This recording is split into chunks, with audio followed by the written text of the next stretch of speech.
chop and let the whole shit run. For this week's review, we're taking a look at the remake for the 1989 action movie Roadhouse. And like the original one, this one loosely follows the same storyline in it a man named Dalton is hired to be a bouncer at an off-the-beaten-path bar with a lot of rowdy customers, including some with criminal element ties to him. And he has to use his own form of street justice and fighting skills in order to try to restore the establishment to the glory that it once was. Right out of the gate, this is the way to remake a movie if you're going to remake a movie, because there's definitely a balance to be had with this, because on the one hand, you don't want to be so close to the source material that it feels like a carbon copy, because as an audience member, when I'm watching that, I just figure like, well, then I might as well have just watched the original movie if you're not going to do anything different with it. But on the other hand, if it feels like it's so different that it comes across as just a remake in name only, and when that happens, I just feel like the filmmakers were trying to ride the coattails of something else because they didn't have any confidence that the movie that they're trying to produce would be able to stand up on its own without trying to piggyback off something else. But this movie found that sweet spot where it didn't strike me as just a carbon copy of Roadhouse, but it still came across as a Roadhouse movie. This isn't going to be one of those videos where I go into the differences and similarities between each movie, but I am going to point out some of the things about this movie that were different than the original one that I liked. That's not to say that I didn't like what they were doing with the original movie, but I did appreciate what they were doing in this movie that was different. Like, first of all, I like the setting of this movie down at the Florida Keys, because not only is it an interesting location that has a lot of possibilities of what they can actually do there, it does set it apart from the original movie, so it's very much being its own thing. But at the same time, it's kind of an off the beaten path bar, which does make sense for the story that they were trying to tell. One of the biggest differences between the two movies is the characterization of Dalton. In the original movie, his name's James Dalton, and in this movie, it's Elwood Dalton. And I think the reason they changed the character name is just to kind of set each man apart as his own person. Like in this movie, Elwood Dalton starts off as a disgraced UFC fighter who's just kind of making a living hustling fights at bars, living out of his car, before he finally decides to take up the job as the bouncer at the bar.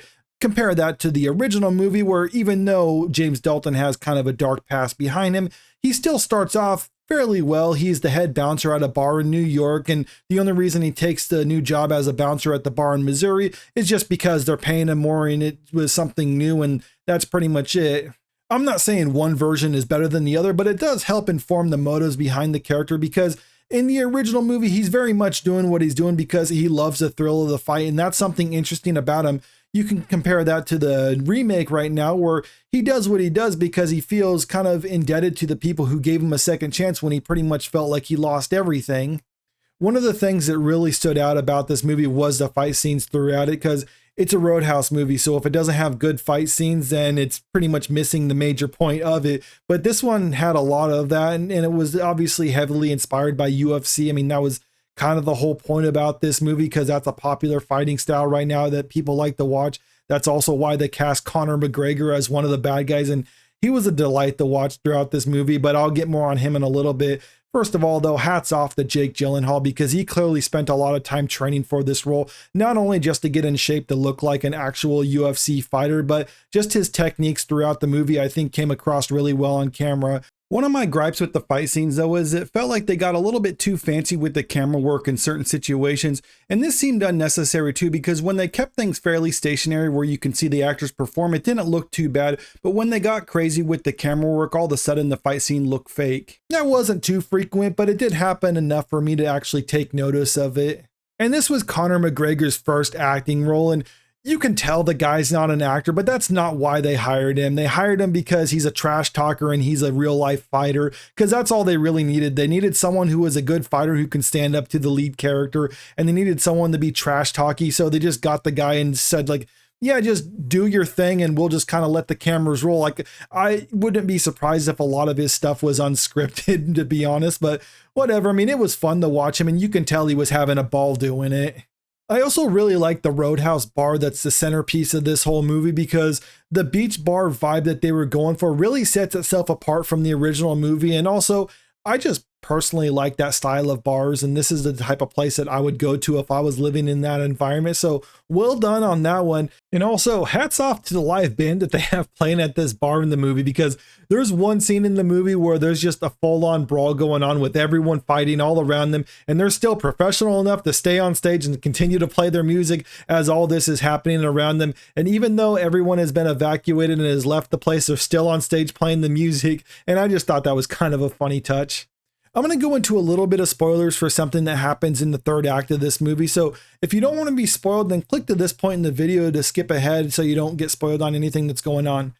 All right, are you ready? Okay, here we go. So in the third act of this movie, he steals a bunch of money from the bad guys to disrupt his operations. The bad guys learn about this, so they kidnap his girlfriend and hold her hostage on the bad guy's yacht.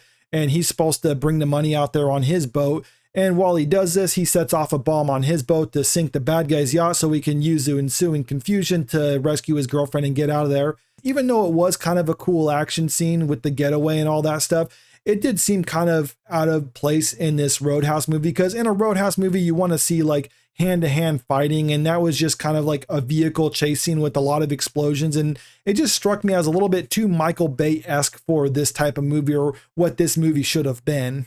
We also never see him rip someone's throat out in this movie. I was kind of wondering if that was going to be included. The closest that we got is he crushes a guy's windpipe by punching him and that kills him. But I don't know, since ripping the person's throat out is such an iconic part of the original Roadhouse movie, I was hoping that we'd get that in this one too. But nope, it's not in there.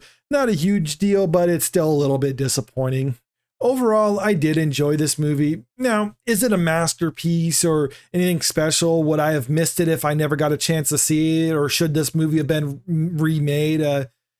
No, I mean, not really. I mean, it's just kind of something that you can have fun with. If you're wanting to kill a couple hours on the weekend, there's definitely a lot worse than you could have done with this movie. But it's doing what I think a remake should be doing, which is not necessarily trying to reinvent the wheel. It's just trying to pay respect to the original one, but just kind of tell it in a different way. And if you like the original Roadhouse, and this is basically just a different flavor of that. If you didn't like the original Roadhouse, then you probably wouldn't like this one. But I watched the original one fairly recently, and I still very much enjoy that. And for the purpose of this review, I actually watched this new one a couple times just to make sure I didn't miss anything, and I wasn't bored either time I was watching it. So that's why I'm going to give this movie a 6 out of 10. But let me know what you think about this movie in the comment section below. Have you seen it yet? Are you interested in seeing it? Did you even like the original one, or are you just going to pass off both of them because you really just don't care? Because I'm curious what people have to say about this. And also, if you haven't already, make sure you click that subscribe button if you want to see more of my movie reviews,